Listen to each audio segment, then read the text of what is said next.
बड़ी संख्या में मुझे लगता है कि इतनी बड़ी संख्या में बाड़मेर में इससे पहले कभी भी महिला सम्मेलन नहीं हुआ।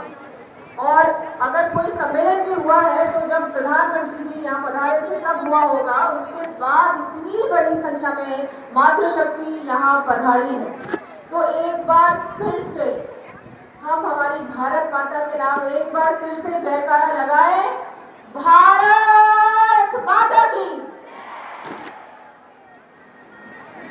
राजस्थान दिवस सप्ताह समारोह में हम सभी को आशीर्वाद प्रदान करने पधारे हमारे विकास पुरुष, हमारे माननीय मुख्यमंत्री जी श्री भजनलाल जी, मंच पर विराजमान हमारे मंत्री जी जोराराम जी, के बिश्नोई जी, हमारे पूर्व केंद्रीय मंत्री कैलाश चौधरी जी। मैं सबके नाम नहीं लूंगी क्योंकि मुझे लगता है कि हमारी मातृशक्ति घंटों से यहाँ विराजमान है और मैं ज़्यादा समय नहीं लेने वाली। तो मैं सिर्फ सम्मानित मंच कहूँगी। सभी विधायकगण, हमारे सभी पूर्व सांसदगण, हमारे अधिकारीगण, सभी को मैं आपका भी आभार व्यक्त करती हूँ और क्योंकि मेरे ही विभाग का कार्यक्रम है तो आपका स्वागत भी करती हूँ। आज इतनी बड़ी संख्या में यहाँ हमारी मातृशक्ति पधारी है तो मैं आपका भी स्वागत करती हूँ, अभिनंदन करती हूँ। सचमुच आपने आज मातृशक्ति की लाज रखी है क्योंकि यहाँ जब ये आयोजन की बात हुई थी आज से मुझे लगता है 2 दिन पहले, तो बहुत सारे अधिकारी घबरा गए कि अरे ये आयोजन कैसे होगा, इतनी बड़ी संख्या में मातृशक्ति कैसे इतनी धूप में इतनी गर्मी में आएंगी। लेकिन मैं कहूँगी कि मातृशक्ति का जो ये हमारी सचमुच में जो शक्ति है, अंदरूनी ताकत है, आज उसका प्रदर्शन है और इतनी बड़ी संख्या में मातृशक्ति पधारी है। बहुत ही मैं तो कहूँगी इतने शुभ संकेत है क्योंकि माननीय प्रधानमंत्री जी की योजनाएं और फिर उसके बाद डबल इंजन की सरकार हमारे माननीय मुख्यमंत्री जी का जो पूरा 1 साल से कार्यकाल रहा है और जिस तरह से मेहनत कर रहे हैं, मैं कहती हूँ ये उसी का ये उदाहरण है कि आज इतनी बड़ी संख्या में मातृशक्ति यहाँ पधारी है। जैसा कि हम सब जानते हैं कि राजस्थान में जिस तरह से जब से भारतीय जनता पार्टी की सरकार आई है लगातार विकास के काम हो रहे हैं। चाहे मैं बजट की बात करूं या मैं आज इतनी सारी योजनाओं का शुभ आरंभ हुआ है और सारी माताएं बहनों को इतनी बड़ी बड़ी सौगातें मिली हैं। मैं तो कहूंगी कि इतना अच्छा समय, ये जो सुनहरा पल है, ये जो अमृत काल का जो समय चल रहा है, ये सचमुच में माताएं बहनों के लिए जो इतना अच्छा सुनहरा समय चल रहा है, इतना अच्छा समय चल रहा है, ये आज से पहले कभी नहीं। और जहां हमारे माननीय प्रधानमंत्री जी हर योजनाओं के माध्यम से योजना उन्होंने बनाई, लेकिन सबसे ज्यादा अगर लाभ मिला तो हमारी माताएं बहनों को मिला। चाहे उज्ज्वला योजना हो, चाहे हर घर जल की बात हो, चाहे सड़कों की बात हो, चाहे स्वच्छ भारत अभियान में शौचालय बनाने की बात हो, चाहे बेटी बचाओ बेटी पढ़ाओ की बात हो, हर योजना का केंद्र बिंदु माताएं बहनें। और बहुत खुशी की बात है, मुझे भी गर्व है कि आज हम ऐसे युग में जी रहे हैं जिस युग में हमारे देश का नेतृत्व ऐसा व्यक्ति कर रहा है, ऐसा व्यक्तित्व कर रहा है जो सबसे ज्यादा चिंता करता है तो माताएं बहनों की चिंता करता है। ऐसे प्रधानमंत्री हमको मिले और वहीं पर हमारी यहाँ राजस्थान में जिस तरह से आपके बारे में सोच रहे हैं माननीय मुख्यमंत्री जी, बजट में भी माननीय मुख्यमंत्री जी ने कहा कि विशेषकर माताएं बहनों के लिए हम क्या दे सकते हैं उसके बारे में चिंता करो। तो मैं आपको बताना चाहूंगी कि इस बार हमारे बजट में हमने बहुत सारी सौगातें माताएं बहनों को दी। मैं ज्यादा लंबा चौड़ा भाषण नहीं देना चाहूंगी क्योंकि मैं जानती हूँ कि आप सब लोग हमारे माननीय मुख्यमंत्री जी को सुनना चाहते हैं और घंटों से यहाँ इंतजार कर रहे हैं।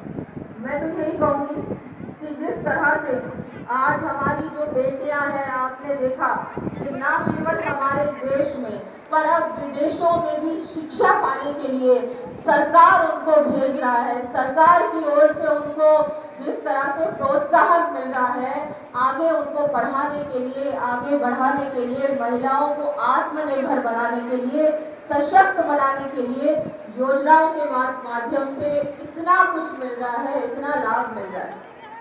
आज इतनी बड़ी संख्या में आप सब यहाँ पधारे हैं। मैं आप सबसे निवेदन करना चाहूंगी कि आज आप सब महिलाएं तो सबको पता है कि सरकार की योजनाएं कहाँ हैं, कैसे उसका लाभ लिया जा सकता है, लेकिन हमारे गाँव में, हमारी भाड़ियों में कई ऐसी महिलाएं हैं जिनको लोग हमारी योजनाओं के बारे में जानकारी नहीं है। तो आप सबसे मैं निवेदन करूंगी कि एक एक महिला जिसको जानकारी नहीं है, आप सब लोग गाँव में जाए, एक एक महिलाओं के जाए, घर घर में जाए और हमारी केंद्र सरकार की योजना, राज्य सरकार की योजना का लाभ एक एक महिलाओं को दिलाने का काम भी करें। ये जिम्मेदारी भी आपकी है। सरकार काम कर रही है, प्रशासन काम कर रहा है, लेकिन आप लोगों को भी ये जिम्मेदारी उठानी होगी। आप इतनी दूर दूर से आई हैं, ये पूरा सीमावर्ती इलाका है, वार्ड में बहुत ऐसा क्षेत्र है जो बहुत बड़ा भी है और यहाँ दूर दूर तक गांव है, फिर कुछ भी बीच में जनसंख्या नहीं है, फिर एक गांव इधर है तो एक गांव और दूर है। लेकिन हम सबकी जिम्मेदारी है कि हर योजना का लाभ हर व्यक्ति तक, हर महिला, हर व्यक्ति तक ये योजना का लाभ पहुंचे। मैं सभी माताएं बहनों को कहना चाहूंगी कि वैसे तो हमको सिर्फ कहते हैं आधी आबादी, लेकिन सिर्फ हम आधी आबादी नहीं है, हम 50% आबादी तो है, पर हम 100% आबादी को प्रभावित भी करती है। और अगर महिला घर में ठान लेती है कि आज रोटी घर में खाना क्या बनेगा, तो मुझे लगता है पुरुष कुछ नहीं कह सकते। वैसे ही आज आप सब इतनी बड़ी संख्या में पधारे हैं, तो आप सबको भी यहाँ से संकल्प लेके जाना होगा कि हमारे प्रदेश में कोई भी महिला पिछड़ी नहीं होगी। हर महिला आत्मनिर्भर बनेगी, हर महिला अपने आप कुछ करेगी और कभी हार नहीं मानेगी। राजस्थान वीरों का प्रदेश है, वीरांगनाओं का भी प्रदेश है। यहाँ पन्नाधारी भी हुई है, यहाँ मीराबाई भी हुई है, यहाँ रानी पद्मिनी भी हुई है, यहाँ अमृता देवी बिश्नोई भी हुई है। तो ये ऐसा प्रदेश है, यहाँ कभी महिला ने हार नहीं मानी है। लेकिन आज भी समय वही है, आज भी महिला को अपने आप को भी मजबूत करना है और अपने साथ ठान के चाहिए कि मैं भी मजबूत होंगी, मेरे साथ 100 महिलाएं भी मजबूत होंगी। आज रमा देवी जी भी यहाँ पर मंच में है, बहुत सारी महिलाओं को रोजगार दिला रही है, लेकिन वो अकेली रोजगार दिला रही है। क्या यहाँ पर आप सब मिलकर रमा देवी नहीं बन सकती? बन सकती हैं। क्या आप सब मिलकर दिया कुमारी नहीं बन सकती? बन सकती हैं। आप सब, ये हमारी देखिए कलेक्टर साहिबा भी महिला, डिविजनल कमिश्नर भी महिला। आज हमारी महिला किसी से कम नहीं है। भारत की महिला आसमान छू रही है, आसमान ही नहीं अंतरिक्ष तक जा रही है, सुनीता विलियम्स सब जानते हैं। तो आप सब लोग भी, आपके अंदर वो सब कुछ है, वो ताकत है, तो उस ताकत को आपको और आगे बढ़ाना है और अपने आप भी आगे बढ़ना है और हर महिला को मजबूती देनी है, आत्मनिर्भर बनाना है। मैं सबका आभार व्यक्त करती हूँ कि आप सब यहाँ पधारे भी हैं और अब हम सब लोग मुख्यमंत्री जी को सुनने के लिए आतुर हैं। तो बहुत बहुत मैं धन्यवाद देती हूँ। जय भारत, जय राजस्थान।